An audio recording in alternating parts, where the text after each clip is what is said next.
Hello friends, I welcome you all here.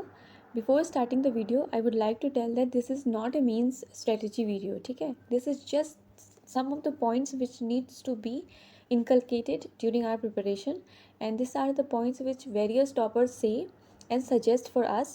And this is actually the crux, not every point I have considered, but the crux of what I have learned.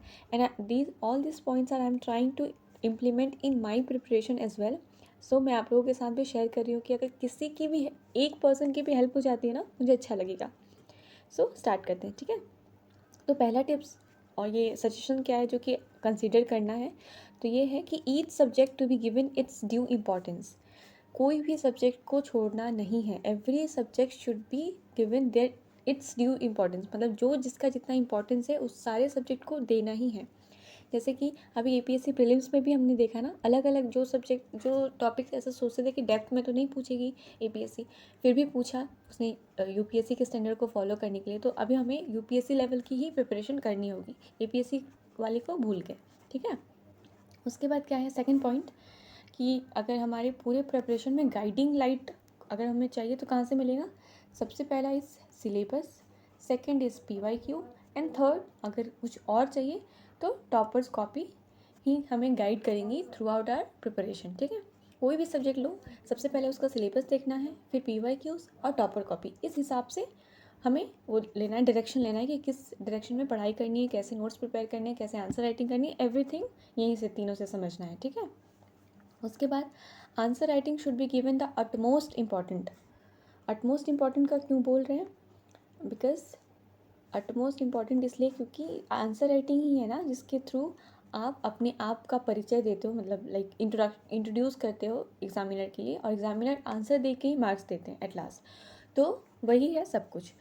तो इसमें क्या करना है? सबसे पहला, break the barrier by just writing. We think ना कि पहले पढ़ लेते हैं अच्छे से, उसके बाद पूरा जब कंटेंट बिल्ड हो जाएगा तो फिर अच्छा आंसर लिखेंगे, डायरेक्ट परफेक्ट आंसर नहीं निकलेगा. मतलब एक बार लिखें बस परफेक्ट आंसर निकलेगा, बट माय डियर फ्रेंड्स ऐसा नहीं होता, ठीक है? जब भी अगर आप लोगों का बैकग्राउंड अगर आर्ट्स का रहा हो तो उसमें आप लोग कैन रिलेट कर सकते हो कि जब हम पहला आंसर्स लिखते हैं या नॉर्मल इनिशियल डेज में एकदम बेकार आंसर्स होते हैं, पर ग्रेजुअली धीरे धीरे जाके अच्छे होने लगते हैं. तो वैसे ही प्रैक्टिस के साथ ही हो पाती है. तो इसलिए सबसे पहले क्या करना है, जो हमारा जो मेंटल बैरियर है ना कि नहीं थोड़ा दिन बाद, जो प्रोकास्टिनेशन वाली हैबिट होती है कि नहीं आज नहीं कल करते हैं, कल नहीं परसों करते हैं, ऐसे ये आगे पोस्टपोन होते रहता है, वैसा नहीं करना है. We need to just start writing, okay? उसके बाद बहुत सारे क्वेश्चंस ये भी रहते हैं कि कंटेंट पे ध्यान देना है या प्रेजेंटेशन पे. हाँ, तो मैं जस्ट ये किसी ने बोला नहीं लेकिन मैं बोल रही हूँ कि content and presentation both are important. Like content and presentation are like king and queen. दोनों ही की अपनी अपनी इंपॉर्टेंस है. बिना कंटेंट के सिर्फ प्रेजेंटेशन के कुछ नहीं होगा. और बहुत अच्छा कंटेंट भी रहे लेकिन अगर लेजिबल ही हैंड राइटिंग ना हो और गंदे से लिखा हुआ हो तो कोई नहीं पढ़ेगा.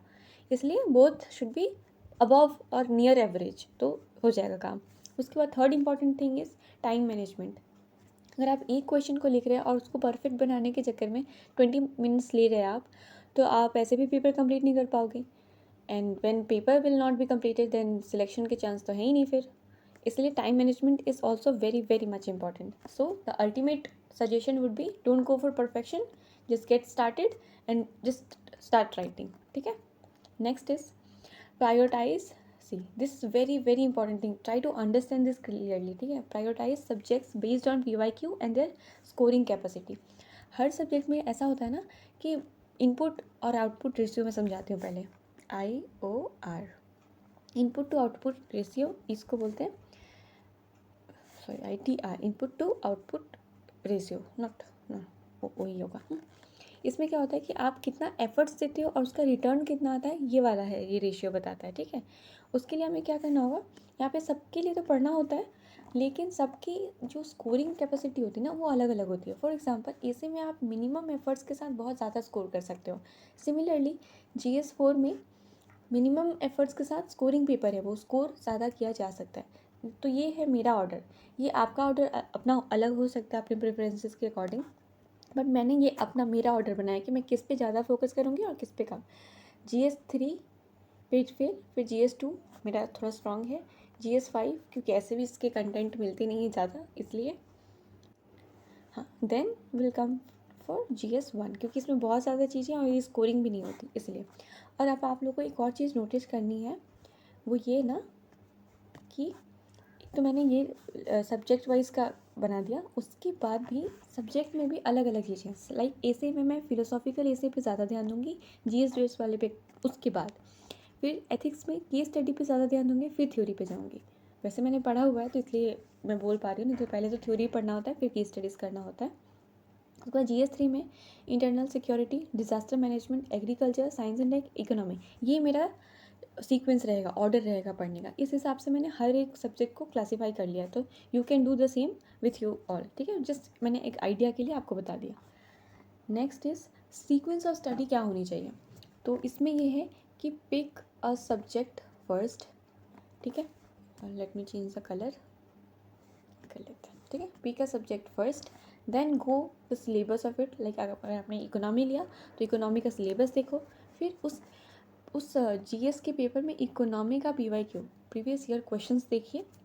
उसके बाद प्रीलिम्स के नोट्स या मेंस के नोट्स जो भी आपने बनाए थे वो देखिए। उसके बाद अगर फिर भी इनसफिशिएंट लगता है तो अब अदर्स नोट्स देखिए, बुक्स हो सकते हैं, वो किसी टॉपर के नोट्स हो सकते हैं, कुछ भी आप वो देखिए, मतलब जहाँ से पढ़ना है। अगेन फिर टॉपर कॉपी देखनी है कि वो कैसे आंसर लिखते हैं इकोनॉमिक के पर्टिकुलर, फिर आपको आंसर राइटिंग करनी है। उसके बाद उसमें वैल्यू एडिशन, करेंट अफेयर्स अगर कुछ इंक्लूड हो सकता है या नहीं, value addition, and then the crisp note making for mains, जो कि आप you can revise on the last day of before, just last day before means. So ऐसा नोट्स बनाना है, ठीक है। ये होनी चाहिए sequence of study. Then comes कि understand this, we need to understand the specific demand of the each subject demands different thing. Like आप हिस्ट्री में डायग्राम्स उतने यूज़ नहीं कर सकते, बट आप ज्योग्राफी में इकोनॉमी में डायग्राम्स यूज़ कर सकते हो। ये काइंड ऑफ स्पेसिफिक डिमांड्स है अलग अलग चीज़ों के।